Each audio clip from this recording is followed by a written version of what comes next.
Hello అండి. Young ఏజ్‌లో knee pain ఎందుకొస్తుంది? 25 ఏజ్‌లో ఉన్నవాళ్ళు కూడా నా దగ్గరకొచ్చి సార్ స్టెప్స్ ఎక్కి దిగినప్పుడు ఆఫీస్‌లో లాంగ్ టైమ్ కూర్చున్నా ఒక్కసారి లేస్తే చాలా కష్టంగా ఉంది. భరించలేని మోకాళ్ళ నొప్పి వస్తుంది అని చెప్తూ ఉంటారు. ఈ టైప్ ఆఫ్ కంప్లెయింట్స్ ఇప్పుడు చాలా కామన్‌గా నా ఓపీడీలో చూస్తున్నాను. అసలు యంగ్ ఏజ్‌లో నీ పెయిన్ ఎందుకొస్తుంది? దానికి గల రీజన్స్ ఏంటి? దాని గురించి ఇప్పుడు డీటెయిల్‌గా మాట్లాడుకుందాం.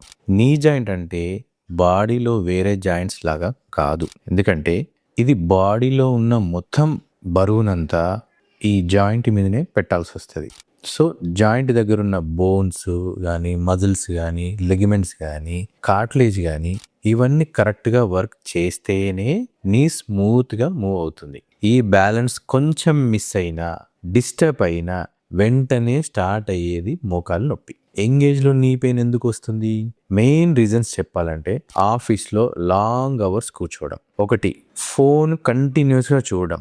ల్యాప్‌టాప్ పోస్చర్ కరెక్ట్‌గా పెట్టుకోకపోవడం. సడన్‌గా జిమ్‌లో జాయిన్ అయ్యి ఫస్ట్ డేనే నుండి హెవీ వర్కౌట్స్ చేయడం. ఇదొకటి. థై మజిల్స్ వీక్‌గా ఉండడం వల్ల కూడా మనం ఈ మోకాలు నొప్పులనేది వస్తూ ఉంటాయి. వెయిట్ సడన్‌గా పెరగడం, లేదంటే ఫ్యాషన్ కోసం ఇష్టం వచ్చినట్టు చెప్పులేసుకోవడం, ఫ్లాట్‌గా ఉండడం, ఆర్క్ సపోర్ట్ లేని చెప్పులేసుకోవడం, వీటి వల్ల కూడా మోకాలు నొప్పులు అనేది ఈ మధ్య కాలంలో పెరిగాయి. సో ఇవన్నీ రీజన్స్ వల్ల మనకు చిన్న వయసులోనే మోకాలు నొప్పులు అనేటివి వస్తున్నాయి. సింపుల్‌గా చెప్పాలంటే మీరు రోజు చేసే పనులపైనే మీ నీ పెయిన్ డిపెండ్ అయి ఉంటది. మెట్లు ఎక్కి దిగినప్పుడు, లేదంటే చైర్‌లో నుండి లేచినప్పుడు స్టిఫ్‌నెస్, లేదంటే మోకాళ్ళు పట్టేసినట్టు అయిపోవడం, లేదంటే మోకాల్లో క్రాక్ లాంటి సౌండ్ రావడం, ఒక సైడ్‌ని మాత్రమే పెయిన్ రావడం, ఎక్సర్సైజ్ అయ్యాక పెయిన్ అనేది పెరిగిపోవడం, ఇలాంటి సింప్టమ్స్ ఉంటే అస్సలు నిర్లక్ష్యం చేయకండి. వెంటనే డాక్టర్‌ని కన్సల్ట్ చేయండి. యంగ్ ఏజ్‌లో మోకాళ్ళ నొప్పులు ఎలా కంట్రోల్ చేయాలంటే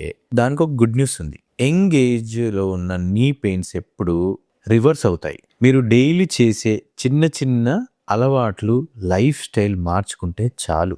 ఆఫీస్‌లో కూర్చున్నప్పుడు కరెక్ట్ పోస్చర్‌లో కూర్చోండి. ఒక ఎర్గనామిక్స్ మెయింటైన్ చేయండి. ఎక్కువసేపు ఒకటే చోట కూర్చోకుండా మధ్య మధ్యలో బ్రేక్ తీసుకోండి. తీసుకున్నప్పుడు ఒక 10 అడుగులు అటు ఇటు మజిల్స్ స్ట్రెచ్ చేసుకోండి. ప్లస్ వెయిట్ కంట్రోల్ చేసుకోండి. ప్రాపర్ షూ వేసుకోండి. స్టైలిష్‌గా ఉన్న షూ కంటే కంఫర్ట్‌గా ఉన్న షూ వేసుకోవడానికి ట్రై చేయండి. ఇలా చిన్న మోడిఫికేషన్స్ చేసినాక కూడా మీకు మోకాలు నొప్పి కంటిన్యూస్‌గా ఉంది అనుకుంటే మట్టుకు కంపల్సరీని డాక్టర్‌ని కలవండి. Because there might be some other problem. ఎందుకంటే చిన్న చిన్న స్ట్రెస్ ఇండ్యూస్డ్ వచ్చే మోకాలు నొప్పులు ఈ లైఫ్ స్టైల్ మోడిఫికేషన్‌తో పోతాయి. కానీ ఇంకా కంటిన్యూస్‌గా ఉంటే మట్టుకు you should definitely consult your doctor. ఎందుకంటే ఏదైనా వేరే కారణాల వల్ల ఉంటే డాక్టర్ దాన్ని ఎక్స్‌రే, లేదంటే ఎంఆర్ఐ, లేదంటే సీటీ గాని చేసి దానికి రూట్ కాజ్ ఏంటనేది he will find out and ప్రాపర్‌గా ట్రీట్మెంట్ అనేది ఇస్తారు. Thank you.